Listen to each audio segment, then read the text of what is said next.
Mother Teresa.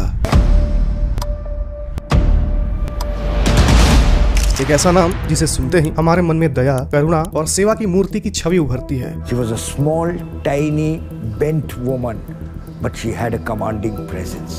इन्हें भगवान का भेजा हुआ फरिश्ता कहा जाता है। I am living life because of Mother Teresa. एक महिला जिसने भारत में रहकर लाखों गरीबों और बीमारों की सेवा की, जिन्हें 1979 में नोबेल पीस प्राइज मिला। Mother Teresa, called the Angel of Calcutta for her work in Indian slums, today won the Nobel Prize for Peace. और इनकी संस्था मिशनरीज ऑफ चैरिटी आज भी 130 से ज्यादा देशों में काम कर रही है। लेकिन क्या इस छवि के पीछे कोई काला सच भी छुपा है? Of all the women in recent history, no one has captured the public imagination like Teresa of Calcutta. क्या यह संभव है कि जिनके कामों को मानवता का सबसे बड़ा मिसाल माना गया,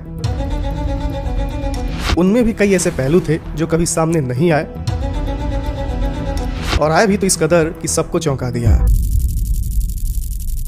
क्या आपको पता है कि मानवता के मूर्त के रूप में प्रेजेंट की जाने वाली ये महिला कई लोगों के जान जाने के पीछे की वजह भी थी। इनका मानना था कि suffering is gift of God, यानी दर्द भगवान से मिला उपहार की तरह है। और यही कारण है कि इनके अनाथालय में इनके देखरेख में बच्चों को मेडिसिन देने के बजाय जानबूझकर तड़पता छोड़ दिया जाता था। इनके हॉस्पिटल्स में पेशेंट्स को बार बार यूज किया हुआ निडल से इंजेक्ट किया जाता था। इसके साथ उन्हें एक्सपायर्ड मेडिसिन भी पिलाई जाती थी। अब ऐसा नहीं है कि उनके पास पैसों की कमी थी। इनफैक्ट इनके मरने के बाद ये खबर आई कि उनका नेटवर्थ 1000 करोड़ रुपए से ज्यादा है। और ये अमाउंट इतना ज्यादा था कि अगर वो अपने पैसे वेटिकन बैंक से विड्रॉ करवा लेती तो बैंक ही बैंकरप्ट हो जाता। अब सवाल ये उठता है कि गरीबों के नाम पर इकट्ठा किया गया इतना पैसा आखिर गया कहाँ? क्या यह पैसा सिर्फ प्रचार, रिलीजियस कन्वर्जन और एक खास एजेंडा चलाने में लगा, या इसके पीछे कोई और बड़ा खेल था? आइए समझते हैं।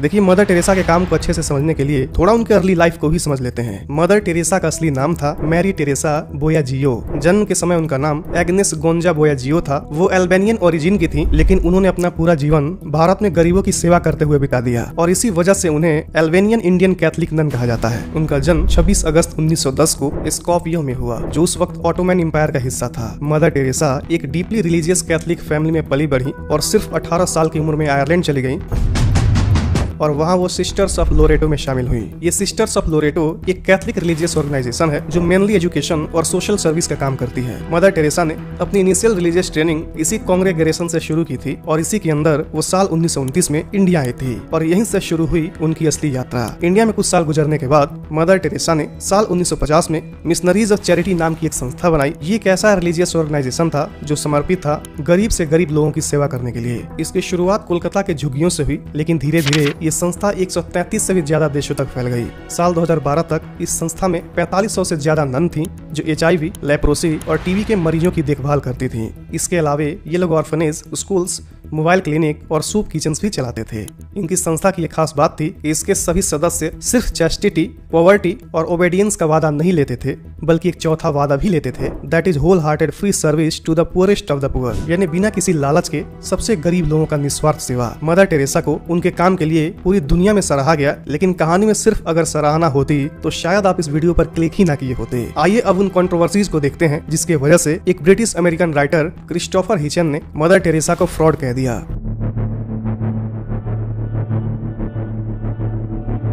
मदर टेरेसा के मिशनरीज ऑफ चैरिटी की सुविधाओं में घटिया हालतों को लेकर लगातार क्रिटिसिज्म होती रही है। साल 1994 के डॉक्टर रोबिन फॉक्स के एक आर्टिकल में कोलकाता के होम फॉर द डाइंग में मेडिकल सर्विसेज में काफी कमी बताई गई थी, जहां बिना ट्रेनिंग वाले वॉलंटियर्स इलाज कर रहे थे और दर्द से कराहते मरीजों को ठीक से पेन किलर तक नहीं दिया जाता था। साल 2013 में कनाडा के प्रोफेसर सर्ज लार्वी, जेनेविव चेनार्ड और कैरोल सनेशाल की स्टडी में ये कहा गया कि हैवी फंड्स के बावजूद टेरेसा के क्लिनिक्स में ना तो कोई सिस्टमैटिक डायग्नोसिस होता है और न ही दर्द से राहत देने वाली दवाएं, क्योंकि मदर टेरेसा का यह मानना था कि दर्द गिफ्ट ऑफ गॉड है। और जब मदर टेरेसा से कुछ लोगों ने सवाल किए उनके इन अनकन्वेंशनल तौर तरीकों के बारे में, तो उन्होंने कहा था, We are not social workers.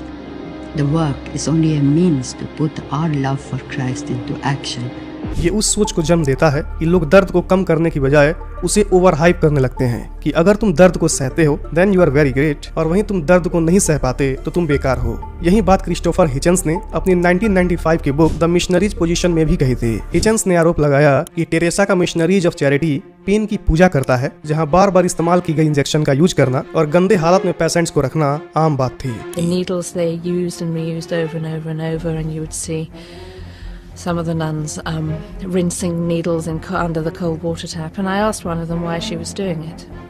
She said, "There's no point." Missionaries of charity की एक फॉर्मर वॉलंटियर ने बताया कि मरीजों को सिंपल लोहे की चारपाई पर सुलाया जाता था। All the patients had shaved heads. There are no chairs anywhere. There are just these stretcher beds, and they're like First World War stretcher beds. There's no garden, no yard even, no nothing. And I thought, what is this? This is 2 rooms with 50 to 60 men in one, 50 to 60 women in another. They're dying.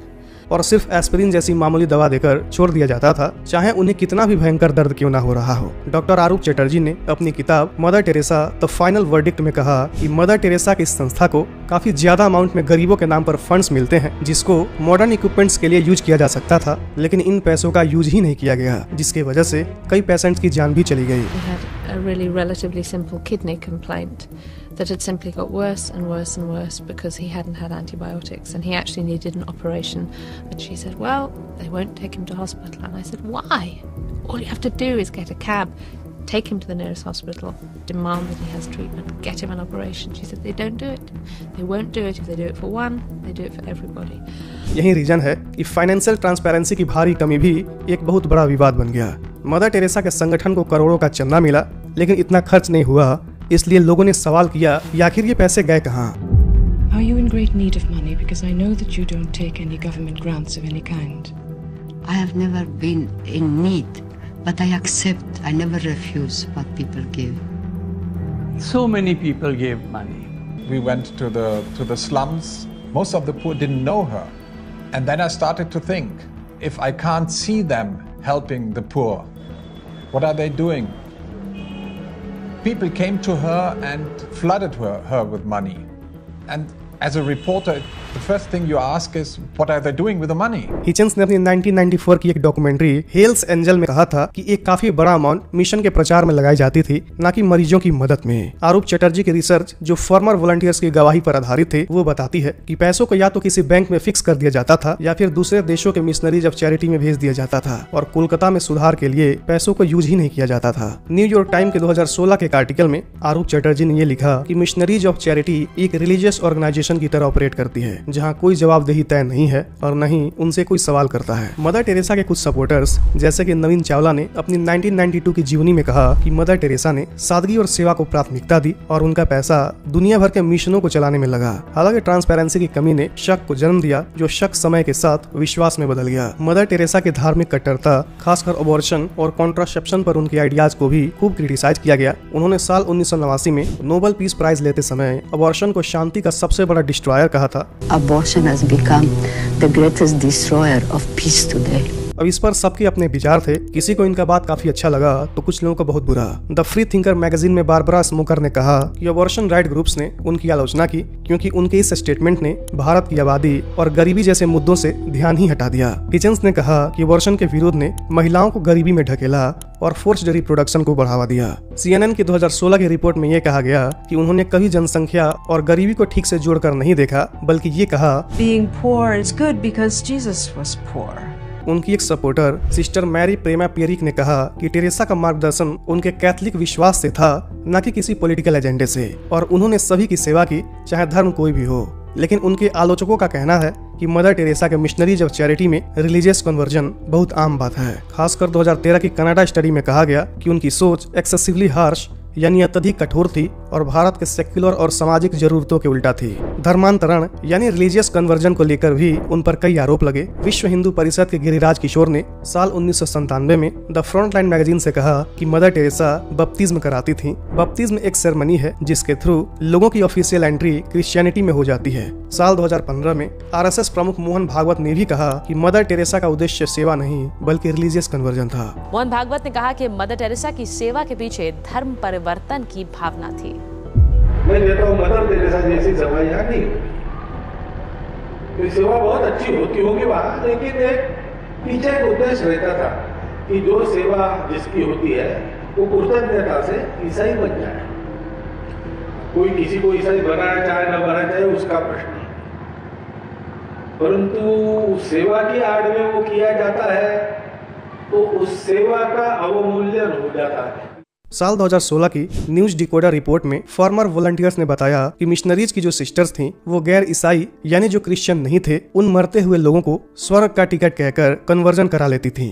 Not one has died without receiving a special ticket for St. Peter, we call it, because St. Peter will not let them go in, so we call baptism ticket for St. Peter. We ask the person, do you want a blessing by which your sins will be forgiven and you will see God? And they have never refused.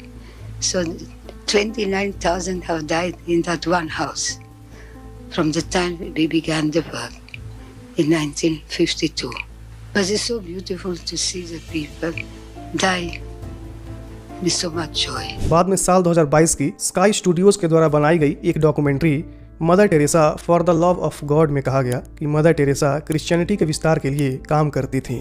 साल 1994 में sexual harassment के एक आरोपी Donald मैकग्वायर को बचाने का आरोप mother Teresa पर लगा।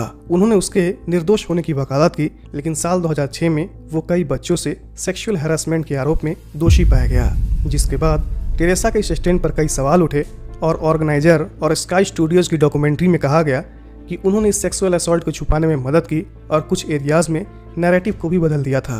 पूर्व सिस्टर्स ने कहा कि मिशनरीज ऑफ चैरिटी में सीक्रेसी यानी गोपनीयता का पूरा माहौल था और कई बार पीड़ितों को चुप कराया जाता था ताकि बात बाहर ना आए और चर्च की छवि बनी रहे। All communication with the outside world, except that once a month home letter, was prohibited, including talking with lay co-workers about anything other than work, limiting contact with family to once a month letters and 2 weeks of home visits once every 10 years. She was not allowing us to be human. Mother Teresa ने साल 1981 में gene cloud डुवेलियर और उसकी पत्नी Michel डुवेलियर से मुलाकात की थी। उन्होंने पब्लिकली डुवेलियर परिवार की चैरिटी की सराहना की थी, जबकि उस समय डुवेलियर को क्रूर शासक और करप्टेड प्रेसिडेंट के रूप में देखा जाता था। इसके बाद भी उनकी खूब आलोचना हुई थी। क्रिस्टोफर हिचन्स की हेल्स एंजल और अन्य क्रिटिक्स ने इस घटना को बार बार मदर टेरेसा के सबसे बड़े नैतिक पतन यानी मोरल डिक्लाइन के एग्जाम्पल के तौर पर पेश किया है। मदर टेरेसा की कहानी आज भी 2 हिस्सों में बटी हुई है। कुछ लोगों के लिए वो प्यार और सेवा की मिसाल है, जिन्होंने समाज के सबसे कमजोर लोगों को सहारा दिया, और कुछ लोगों के लिए वो एक ऐसी महिला थी जिन्होंने दर्द को ओवर हाइप किया और अपने वसूलों के नाम पर लोगों को नुकसान पहुंचाया। लेकिन सच्चाई इतनी ब्लैक एंड व्हाइट नहीं है। शायद सच्चाई इन दोनों के बीच कहीं छुपी है, जहां इंसान की गलतियां और अच्छाई दोनों एक साथ चलती हैं। जय हिंद।